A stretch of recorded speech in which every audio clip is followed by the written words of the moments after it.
Hi friends, இந்த வீடியோவில் பார்த்தீங்கன்னா 35 சென்ட் நிலம் விற்பனைக்கு வந்திருக்கு. இந்த நிலம் எங்கே இருக்குது அப்படின்னு பார்த்தீங்கன்னா பெருந்துறை திங்களூர் ஏரியாவில் தாங்க அமைஞ்சிருக்கு.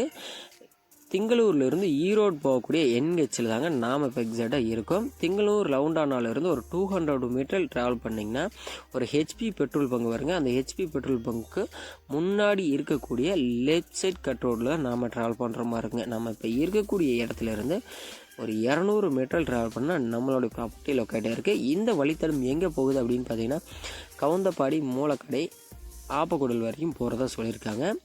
இந்த வழித்தடத்தில் தாங்க நம்ம ப்ராப்பர்ட்டி பார்க்க போகணும்.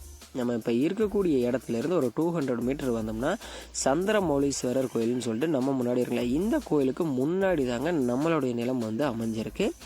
இந்த நிலம் பார்த்திங்கன்னா நமக்கு கட்ரோட் பேஸ்லேயே அமைஞ்சிருக்குங்க. கட்ரோட் பேஸ்னோட அகலம் அப்படின்னு சொல்லிட்டு பார்த்திங்கன்னா ஒரு 200 அடி வந்து அப்ராக்சிமேட்டாக இருக்கலான்னு நிலத்தினோட உரிமையாளர் வந்து சொல்லியிருக்காங்க. இந்த நிலம் பார்த்திங்கன்னா ரோட் பேஸோட ரொம்ப கொஞ்சம் குழியாக தாங்க இருக்குது. இந்த நிலத்துக்கு எந்த வசதி எதுவுமே கிடையாதுங்க. வெறும் நிலம் மட்டும்தான் விற்பனைக்கு வந்திருக்கு. ஈபியோ போர்வெல எதுவும் கிடையாதுங்க. வெறும் நிலம் மட்டும்தான் விற்பனைக்கு வந்திருக்கு. இந்த நிலத்துக்கு அருகாமையில் பார்த்தீங்கன்னா சைட் போட்டு எல்லாமே சேல்ஸ் ஆகிட்டு சொல்லியிருக்காங்க. இந்த நிலத்தினோட உரிமையாளர் பார்த்தீங்கன்னா ஒரு சென்ட்டினோட விலை வந்து 4 ரூபா சொல்கிறாருங்க. அவர் வந்து லாஸ்ட்டாக நியர்பையில் போகக்கூடிய ரேட் வந்து சொல்லியிருக்காங்க. நாம் வீடியோவில் சொல்லக்கூடிய ரேட் வந்து நிரந்தரம் கிடையாதுங்க. ப்ராப்பர்ட்டி பிடிச்சிருக்கா நேரில் வந்து விசிட் பண்ணிவிட்டு நியர்பையில் என்ன மார்க்கெட் ரேட் போகுதோ அதுக்கு தகுந்த மாதிரி விலை வந்து அனுசரித்து தருவதாக சொல்லியிருக்காங்க. டேரெக்டாக நீங்கள் ஓனர்கிட்டே உட்காந்து பேசிக்கலாங்க. மேலும் நிலம் சம்மந்தப்பட்ட தகவலுக்கு மறக்காமல் கீழே இருக்கிற நம்பருக்கு கனெக்ட் பண்ணுங்கள். சேனலை சப்ஸ்கிரைப் பண்ணி வச்சுக்கோங்க.